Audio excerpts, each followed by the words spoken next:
Thank you so much for being here. My name is Tim Quinn. As you can probably see from the slide, I'm from Turning Point Global Solutions. We are an IT services firm. We're headquartered in Rockville, Maryland. We do a variety of things: system design, development, IV&V contracts, federal, state, and commercial. We have offices in a few different places: Baltimore, Maryland, Fargo, North Dakota. We have a call center there, and we have an offshore office in Bangalore, India. So that's a little bit about us as a company. We primarily focus on big data types of projects, a lot of healthcare IT, and so the case study that I'm going to present to you today is actually in those spaces. So a little bit about me. I am Turning Point's data architect. I've been with the company since April of 2016, and I've been involved in a large federal contract. I ran the data quality program for that contract, and I'll talk a little bit about that program today, so you get a sense of what it's all about. I've got a few credentials after my name. The PhD just means I'm a recovering academic. I'm no longer an academic, so I won't bore you with any, high ivory tower theory or anything like that. This is going to be very practical. I want to give you guys a view into, what goes on at the ground level when it comes to data management and master data management and so forth. I've been in the healthcare industry for over 13 years, working in various roles. I have an industrial engineering background. So I'm very familiar with process. I'm very familiar with measurement, process redesign, improvement. And then I've brought those skills to the IT industry, data warehousing, analytics, those areas. I've been doing that for more than 10 years. So that's a little bit about who I am.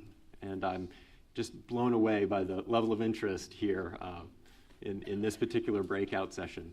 So the case study that I want to go through with you today is a contract that we had for over 5 years.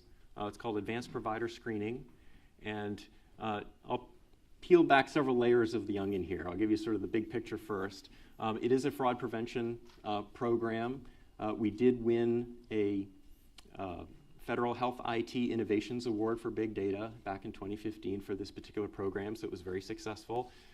This was for HHS, the Centers for Medicare and Medicaid Services. Very pleased with it.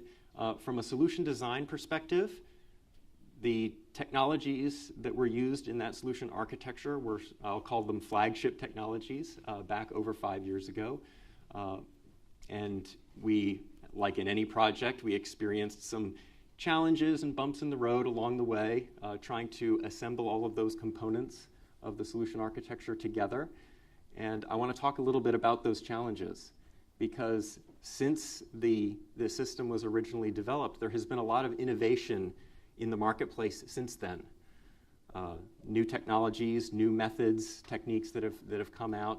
And so those innovations are now addressing some of these major challenges that we experienced on the APS project.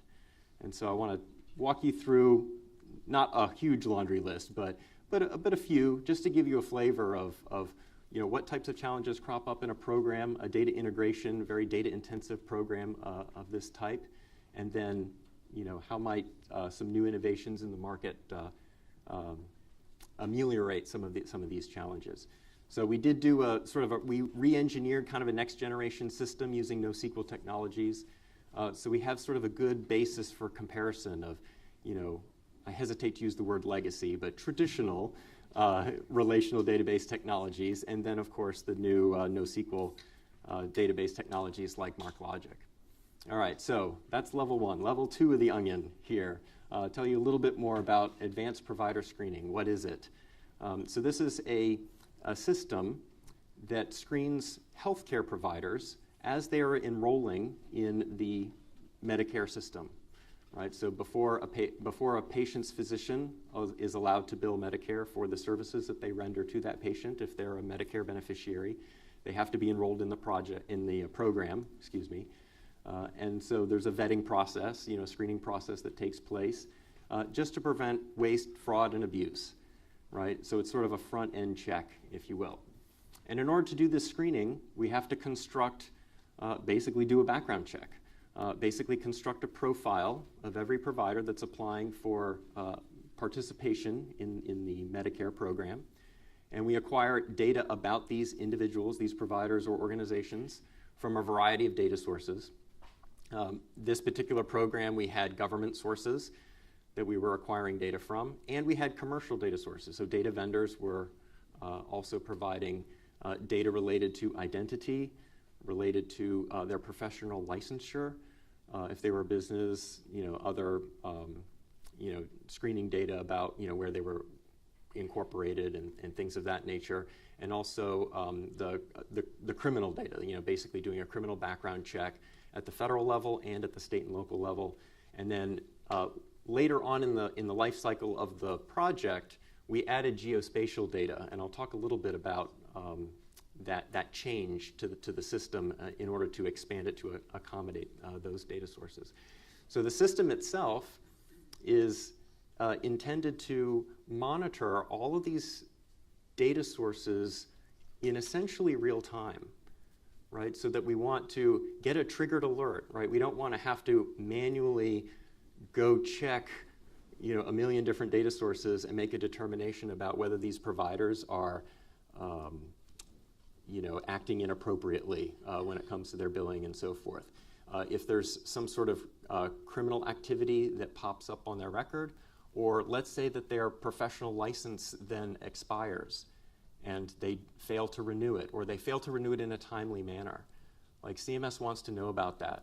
Not to say that anybody's doing anything wrong, but they just want to be able to stay on top of things proactively, right? And so from a data integration standpoint, we need to be continuously acquiring new data as those updates happen over time to be able to trigger these real-time alerts so that they get pushed out to the appropriate Medicare administrative contractors that are responsible for managing the provider enrollments.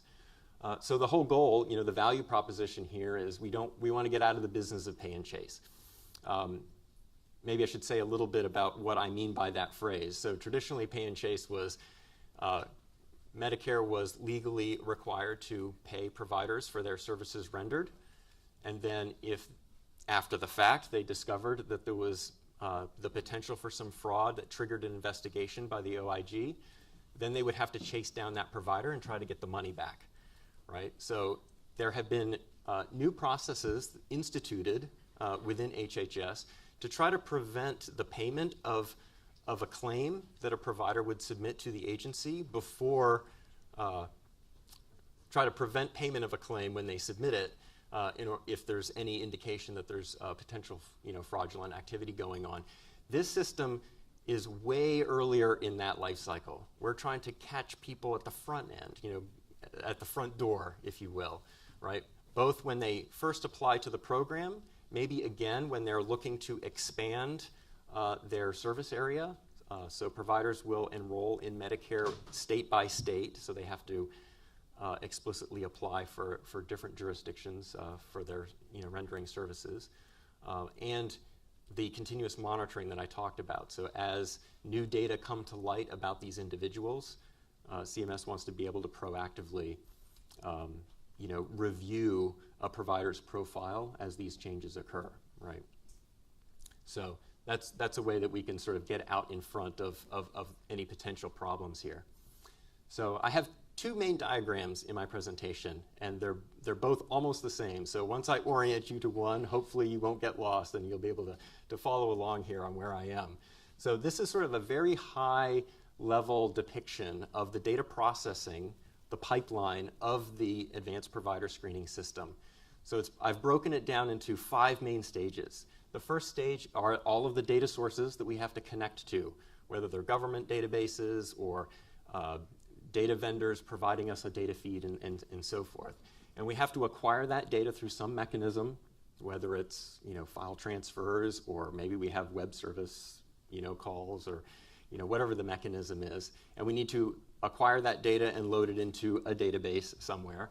And then begins the data integration process, right? The first step is to build these profiles of all of these providers.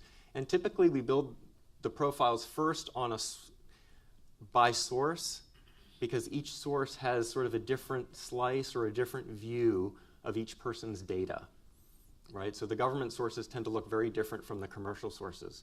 So we first construct profiles of each person by source, and then we need to put all of those sources together into a single master record. We call it the golden record, right? And so that's that master data management step here, where we're actually trying to pull together records of data about people and assemble a profile that matches one-to-one with a person in the real world.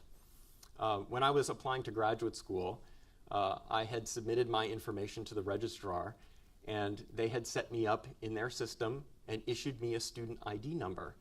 And when I got the email confirmation from them, they had a line that said readmitted. And I'm like, wait a minute, I've never attended this institution before. How can I be like rematriculating, right? And it turns out that my name is Timothy Quinn, and it turns out that there was an alumnus of the school whose name was also Timothy Quinn. And the registrar just accidentally, they looked up, Timothy Quinn in the system, and they just picked the first one on the list. So they assigned me, Timothy David Quinn, the student ID number of Timothy Patrick Quinn. So that was a failure of master data management, right? Where they were just confusing two different people just because our names were similar, right? So we need to be very careful about the design of that master data management step, because we don't want to be revoking Medicare billing privileges on a provider if we've gotten the wrong person, right? So the rules on how this master data management are set up is really important. And then finally, the fifth stage there is the actual usage of the data. So this is where we're making the data available to the Medicare administrative contractors who are going to act on the information, and we want to make it as easy as for them as possible, right? So making it proactive and real time is really key to that. Okay, so I mentioned several different areas where we had data integration and master data management challenges. So I'm going to walk you through just 5 of those areas very quickly. It'll be painless, I promise. So the very first one here is this problem of moving targets. This is in any system, right? Once the version 1 gets built and deployed, making changes to that system is often very labor intensive. And the more labor intensive it is, as you know, the more costly it is. And that presents a problem if policies are changing, if there's organizational changes. Maybe there are new capabilities that are available in the marketplace, like we want to add new data sources. So I mentioned earlier this geospatial data. The idea was we have doctors who are working in their clinics, right, their office practices in various locations around the country. And they have to submit the address of their place of business to CMS, and that's part of the screening process, right, their application process. And one of the ideas that CMS hit on was, can we figure out if these locations are valid or not, right? We don't want a provider to be giving us an address of a location that isn't in a locale where you would expect to find a doctor's office. Like, you shouldn't have a doctor's office in a campground. It shouldn't be in a national park, right? We got into some interesting scenarios. It turns out that originally we were thinking, well, there should be an office in a shopping mall, but it turns out that yes, indeed, actually there are some situations where you have physical therapists or rehab or whatever that are maybe not in a mall, but in a strip mall along a commercial corridor or whatnot. And so the idea was, can we acquire some data about locations and basically enrich the data that we already have? So providers are giving us their addresses. We need to geotag those addresses, basically convert the address into a longitude and latitude coordinate, and then use that data as an input to basically get the Google Maps data, right, and see what else is around them and what's the relative likelihood that that's a plausible practice location, right? So that's what I call enrichment. That's taking the data that you already have and then adding something to it, like geocoding an address. And then, of course, that enables new features to be built into the system. So in this particular case, we were building out this probability algorithm of a location being a likely practice location or an unlikely practice location. If it gets flagged as a UPL, then obviously we want to push that forward to CMS and say, hey, you guys might want to take a look at this. Right? So this was something that was added to the system later. It wasn't in version 1. It probably wasn't even in version 3 or 4, right? It came, much later in the system development lifecycle. And every time you engage in this type of change to a system, you've got all of the development work. Everything has to be retested, regression tested. Systems integration tests have to be redone, and so forth. And that's all costly, right? So the big challenge here is how do we achieve agility? How do we do this faster? How do we do this easier, right? And so I'll talk a little bit later in the presentation about the technology components of the solution that made it hard and how some of these new technologies might make it easier. So I'll get to that in a second here. All right, challenge number 2. Before I get into talking about data ancestry, I did want to orient you to my second diagram. This is the second of 2 diagrams. It is the same 5 stages of data integration. We acquire the data from the sources, we acquire the data, we load it into our databases, we build the profiles of these providers. We do the master data management step to make sure that we've got a one-to-one correspondence between our data profile and the person in the real world. And then, of course, there's the usage of that data, whether it's applications that are customer or user-facing, or data services where we're building integration points with other systems, so being able to feed data downstream to other systems. CMS is interested in doing that.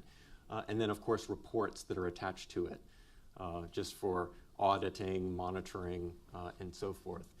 Also in this diagram, I've added a little bit more technical detail, and this will be important here in the next few challenges. We've got a layer that represents sort of the hardware and the software. So this is the servers and the software that are installed on those servers and how all those pieces are plugged together. And then at the very bottom of the diagram here is just a graphical representation of the data. It's the data sitting in their containers, right? What do the containers look like? And in the first version of the APS system, as you can see, we're using all SQL relational database technologies, so the data is stored that way. And then only at the very end of the pipeline do we then transform the data into a format that is easy for the applications to use. So if we're talking about a web-based interface, right, the data have to be in some format that's very easy for the web app server to handle. That's typically JSON or XML. So we'll talk a little bit about that. For data ancestry, though, what do I mean by that? So this is data provenance, also called data lineage. So this is being able to trace, actually from the end user's perspective, right? If they see something on their screen where Timothy Patrick Quinn doesn't seem to be the person I'm looking for, I need to be able to trace backward in my data integration pipeline and ask the question, well, where did this middle name of Patrick come from? It doesn't look right, right? So that's what I mean by data lineage or data ancestry. And the way in which this is typically done in a relational database world is you have to manually design and build out those linkages, right? You have to pay careful attention to the unique identifiers on every data row, every record that is flowing through the system to be able to enable that tracing backwards, that audit log, if you will, right? So that takes it's work, right? It takes design, development, and testing, and so forth. In the MarkLogic world, we have discovered that MarkLogic supports something called a triple. I don't know if you folks are familiar with RDF triples. It's basically a subject, a predicate, and an object that basically says this profile of Tim Quinn was derived from this other record in our identity vendor's database, or this Tim Quinn Social Security number was derived from this record that we received from the Social Security Administration. So triples are a very sort of convenient and easy way of creating these linkages without having to do a lot of custom development of how the identifiers should tie together. It's sort of already built into the platform, and this is really helpful for us. The World Wide Web Consortium has an emerging standard already out there called the provenance ontology, or PROV-O, and it defines these predicates for lineage, for data lineage. And so why reinvent the wheel if somebody has already done the work, right? So we're in the process of leveraging that standard. So it's an accelerator for us. All right, challenge number 3, it's called too many tools. So I don't want to, there's no Oracle or IBM people in the room, are there? It's not my intent to throw any vendor under the bus here. And I guess I'm being a little bit coy with you with respect to the tools and technologies that we actually used with the APS system. I'm giving you here some examples, let's say, of technologies that could be used. So acquiring the data and loading it into a database, that could be Oracle 11g, for example. It could be Postgres, could be IBM DB2, what have you. And then the transformation process, the data processing step, is typically done in an ETL tool. Examples include Informatica or Pentaho. There are others, DataStage and Ab Initio and so forth. And then when you get to the master data management step, MDM is typically done with a specialized MDM tool. And again, there's a variety out there on the market. One example is the InfoSphere Identity Insight. IBM has since acquired a company called Initiate, so they now have 2, just to confuse everybody even more. And then providing the data downstream to applications and supporting other use cases. Oftentimes, it's very helpful to have sort of an enhanced search engine, if you will, built on top of that, the database. And so you might stand up an additional solution component like Elastic in order to enable fast and flexible data searching. So this is just an example of how all of these different tools and technologies have to be brought together and fit together so that they can be integrated into a functioning system. And obviously, if we had a package where all of these features and functions were combined together, it would be much easier, right? Because that integration work is already done. And so we don't have to spend the time to bolt these things together. And as you know, development time is money. And so there's sort of an economic argument to be made here. My 4th point here, I'm calling striking MDM Gold. The reason for that title is we talk about these master data management records as sort of the golden record that has been constructed from all of the source data, all the different source-specific profiles that we have in our system. And if anybody has experience with master data management tools, typically it's a separate software running on its own server, and you have to build the interfaces to your main application's database. So you got to build out, and sometimes they even require the data in a proprietary format. And so now you've got this mapping exercise to get your data into a format suitable for the MDM tool, and then the MDM tool is going to pipe its results back to your application system. That tends to be a little clunky, or can be a little clunky, I'll say. Takes time, and the configuration of the MDM tool can also sometimes be a challenge. The example that readily comes to my mind from a healthcare setting is if you have what appears to be two different people born on the same day with the same last name. Are they is that a data error or are they twins, right? And so figuring out like a twins problem is really challenging. And sometimes when you tweak an MDM system to cover some of these rare edge cases, you're then missing some of the other records, some of the other edge cases on the other side, right, that need to be handled. And so I'm not saying that that MDM tools are unsuitable for all use cases, but for this particular system, the Advanced Provider Screening System, we didn't need a super complicated, enterprise scale master data management engine. All we needed was something that would really fit the bill for just bringing together these profiles on providers. And if we had to sort of draw the line, there's sort of a sliding scale between sort of false positives and false negatives here. If we had to draw the line, we would want to err on the side of being conservative, basically keeping profiles separate unless we are really, really sure that these two different profiles really are the same person in the real world. So that was just sort of a configuration parameter that we had to experiment and set in the system. And then finally, fresh data to go. This is making the data available for use, for consumption downstream. And I think I mentioned this already in the traditional setup.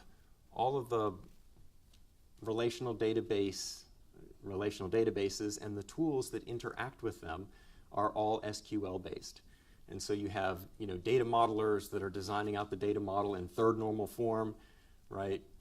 And trying to adhere to those rules, trying to maintain the integrity of the relationships and so forth. And as the data flow through the pipeline, you've got the data coming out of the database, being processed through your ETL tool, gets written back to the database and so forth. So it's all SQL through an ODBC connection. And then only at the very, very end, where you have a web interface or let's say you have a REST API or some other consumption, some other consumption point at the end, do you need to convert the data from the SQL-based view of the world into whatever the tool requires, whatever the website requires, JSON, XML, and so forth. And so that transformation is happening at the very end. And are there any application web developers in the room? So I'm a data modeler originally by training. And so I always get into arguments with application developers because I love third normal form, right? That's how I think. I'm a data geek, right? And these application developers hate me because they're like, why do I have to join together 10 different tables just to produce this one report, right? So what they're talking about is what computer geeks like us call the object relational impedance mismatch. Everybody's nodding their heads. You've heard the term, right? Where you have to sort of reconcile the object-oriented view of the world that the developers are working with in their Java code or their JavaScript code with the third normal form relational database way of structuring the data. And wouldn't it be nice if we didn't have to do this object relational model extra work in the middle to do the translation, right? So, if we migrated to a system that stores the data in an object-friendly fashion, then we're already sort of closer to the end goal there for the actual usage of the data.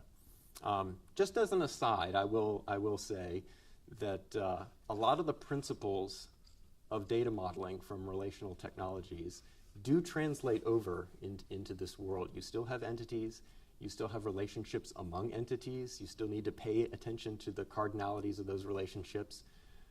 It's not like you just throw everything out and it's a brave new world, right? If anybody has questions about that, we can entertain some of that at the end. But there is something to be gained from a hierarchical structuring of the data that very closely matches the object model that you're working with in the system. All right, so just to summarize here, I've covered a few of our data integration challenges that cropped up as a result of either the complexity of the solution architecture, gluing together all these different components, each of which has its own server and software installation and release management cycle and so forth. With a single platform, we've done the work to sort of migrate to sort of an all-in-one package that encapsulates a lot of the functions that we would need to do data integration and the data mastering process. The data modeling can be done iteratively. You can ingest all of the data into sort of a staging layer, a data lake, if I dare use the term, first, and then you pull forward from that staging layer, from the data lake, only the data elements that you need, and so you don't have to do this gargantuan data modeling exercise where you've accounted for every possible entity in the raw source data, right? You can do a little bit at a time. As you identify new entities in the data, you can because each data record, each profile in the database, in the NoSQL database, is XML, right? It contains its own structure. I mean, it expresses its own structure, right? So you can very easily add additional data elements without having to sort of re-architect the whole system, all over again. So that's one of the ways in which sort of agility is enabled. I talked about all the different functions that we needed out of our technology solution components: the master data management, the record linkages for traceability, that lineage, and so forth. I guess one thing I didn't mention was this horizontal scalability. MarkLogic runs on a node-based cluster on commodity hardware, and so if your data processing volumes go up, you just simply add nodes and away you go. When we ran into performance problems with our relational database technology, it was a little painful because we had to isolate where exactly were we having these data processing bottlenecks. Was it something to do with the database itself? Do we need more indexes on the tables? Was the bottleneck the ETL tools of writing data from one database schema to another? Or was it in the master data management process where the engine was just not processing the entity resolution algorithm as efficiently as we needed it to? And so all those different points where performance problems could crop up just increases the complexity and the cost of managing a system of this size. And then finally, I mentioned the impedance mismatch. You guys know that. So I can entertain any questions. First, I know the top two questions on everybody's mind is, oh my God, this is great, Tim. What is Turning Point's contact information? So here it is. And oh, by the way, do you have any contract vehicles? Yes, we do. So I'll just break the ice answering those two questions up front. Yeah. Yes, sir. I'm interested in the examples with CMS. Yes, of course. The data profiles that you alluded to earlier, Mm-hmm. Is that relevant to CMS structure in terms of the providers that are participants to the Medicare program, or is it just a general structure example you give? So in other words, I'm trying to find out the relationship between what you just explained to me and what CMS is doing. Sure. Right. So I am glossing over. Let's see. Where's the best diagram? Yeah, any of the diagrams here. So you're talking about the profiles that we're constructing from all of our different data sources before we assemble them together into a master record. Correct.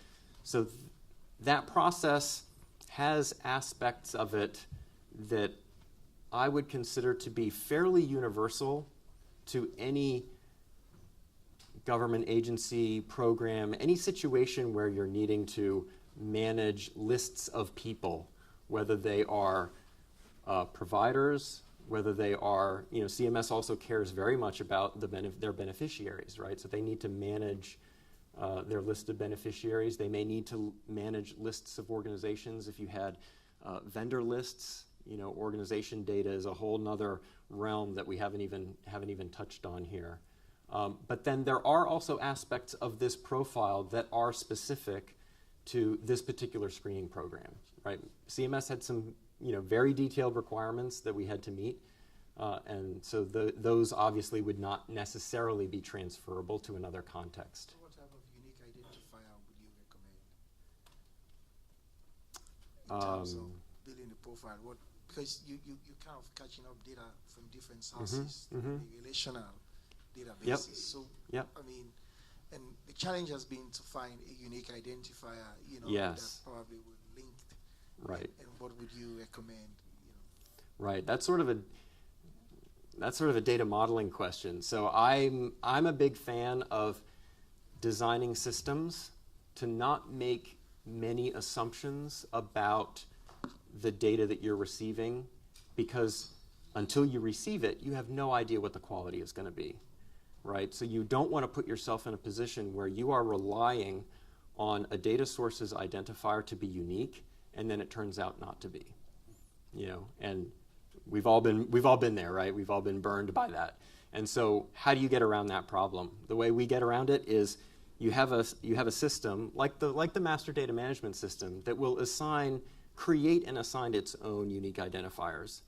And then once you have that in hand, you do two things. The first is you need to cross-reference your unique identifiers internally to the unique identifiers that you're receiving from all your different data sources, right? And then step two is if through that process you discover that you've got multiple identifiers, perhaps that appear to conflict with each other, right, that map to your one golden record profile that's coming out of your MDM system, you need to have some way of sort of reconciling that, right? So sometimes we get into these situations where you have to merge profiles together, or you have a profile that was incorrectly merged and now you need to split them apart again, right? And so having your own identifiers that you can control and maintain facilitates that merging or unmerging process. Yeah. Yes, sir. Hello. Yeah. So this is Yannick from Synectics. I was wondering if you considered or have employed any data virtualization techniques in order to leave the sources where they are and not merge them together. Your question is about data virtualization? Yes, that's correct. In the scope of this project, we have not done that. Oh, okay. Yeah. I was just wondering if you have any insights or... Yeah. But yeah. you have not. Okay. Thank you. Yeah. I have my own sort of personal opinions, but they are unrelated to the content of my presentation. Okay. Maybe we could chat at the break or something. Yeah. No recording. Yes, no recording. Yes, I want to get off the record. Yeah. Yes, sir. Over here. Oh, I'm sorry. Hi, Yeah, that's go okay. ahead. Yeah. Sharon I'm sorry, I McKee-Fine. didn't see you there. I'm just curious. You are obtaining sources from the government and assumption other open sources. When you develop the master data management, your relationship with these sources, how do you then roll that data back to those sources? What's the buy-in, one way or the other? Like with the government, you have PII. So you can only sort of develop a relationship where you get information and you can only give so much back. When you've done this profile, build the master database, what are you giving back to those sources that continues that relationship? Right. Are you going back and helping them sort of fill in, clean up their information that's missing? Just curious. Yep. Trying to find a way in a door Right. that works for me. I know exactly the magic bullet you're looking for. Unfortunately, I don't have it. No. I'll make a couple comments on that. So the short answer is we're not feeding the data back, right? We are acquiring the data in sort of a one-way street. We are landing it into the APS system, and then we're using that data for very specific use cases. So there's a web-based front end, there's reports that are being generated, but there's really no sort of bi-directional interaction either with any other system yet. Some of that is possible and maybe even planned in the horizon. or upstream with the data sources that we're using upstream. I led the data quality program for this contract, and that was all about basically auditing the quality of the data that we were receiving from all these various sources. So we went through we had a sampling methodology. We have some data scientists on staff that would check out the fill rates. We were determining accuracy rates. So I'll give you an example. When we receive provider licensure information, every state has a board of professional licensing, and oftentimes their data is publicly accessible on their website. But of course, you have to go to all 50 states plus the 5 U.S. territories plus Puerto Rico and so forth. But at least in theory, it's possible to do a little bit of spot checking to see, are the data that we're receiving correct?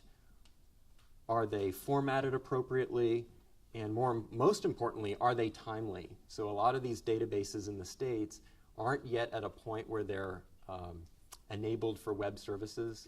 Wouldn't that be nice? We would love to be able to just say, hey, send us your WSDL and we'll just connect to it and away we go. But we're not there yet, right? So we're having to do a lot of file transfers and making sure that secure FTP processes are running on a regular basis and so forth. I guess the second part of your question had to do with maybe it's motivated by this idea of we want to do master data management for our organization, for our agency, right? And we want all of our systems to sort of be in sync and be singing from the same sheet of music when it comes to our lists of providers or lists of beneficiaries or lists of citizens or whoever, right? And that's a huge challenge in and of itself that obviously this system wasn't designed to tackle. And those are the types of use cases for which you might very well need a industrial strength, master data management solution, like the IBM Initiate MDM thing or whatever that really was sort of overkill for what we were trying to do here. Yeah. So I'm sorry I don't have a silver bullet for you. I think there was a question over here, sir. Yeah. Yeah, I was trying to ask for the MDM tool from MarkLogic, can it be used as a general MDM tool as a standalone tool without with other data sources or other data formats?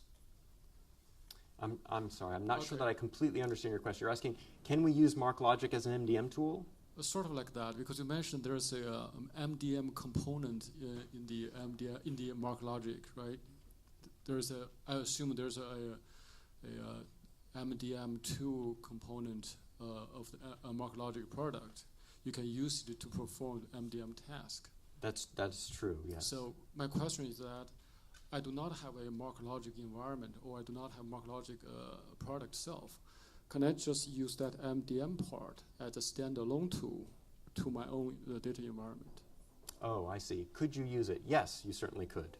So, for example, if I have other data formats or other structures, like SQL or NoSQL, I can still use this MDM component of MarkLogic to give me my mass data and everything. Right. Okay, thank you. I think it's certainly possible. Obviously, it would depend entirely on the particulars of your particular use case. Like what are your requirements and what do you really need to get out of your, whatever the MDM solution is. I'm imagining that you're envisioning you need to be able to run an entity resolution algorithm, right? And if your question is, can you build that entity resolution algorithm within MarkLogic? The answer is yes, absolutely. How that would compare with a commercial off-the-shelf MDM tool for your particular use case, I don't know. I mean, it would just depend on what you're trying to achieve and what functionality you need versus, because MarkLogic, it has MDM functions, but it's not a fully featured MDM solution, right? Hopefully I won't get in trouble with the MarkLogic guys in the room here. Yes. Right. For that question, I would probably direct you to the MarkLogic folks, yes. Yes. Yes, sir. Doug. This is sort of a process question here, but so So your end users, so you start with your commercial database. You search some through your commercial databases and your government databases. You're getting a ton. Thank you. You're getting a ton of data back from that. Yep. And are you carrying all of that to your master data management, or are you No. dropping data as you go? And how do you know what data to drop? How do you know what's useful to your end users and what isn't? Did you guys have like a process to handle that? Yes, that is a very involved question. Yeah, you're getting into a lot of the technical details of the pipeline that, you know, perhaps are outside the scope of you know, what I was trying to cover here. The short answer is yes. So we had data, minimum data requirements, like validation rules that we would apply to each source as we were acquiring and ingesting those data sources into the database. And then whether we are able to push that data forward to sort of the next stage in the processing would depend on the outcome of those validation rules. We did have fallout processes where records would drop into a, let's call it a suspense file, or, you know, put them on hold because they did not meet certain data quality standards for usage downstream in the system. And then we had a whole remediation process around handling that suspense file. And in the rules that we applied really differed by data source. Some data sources are really good in certain areas and poor in others.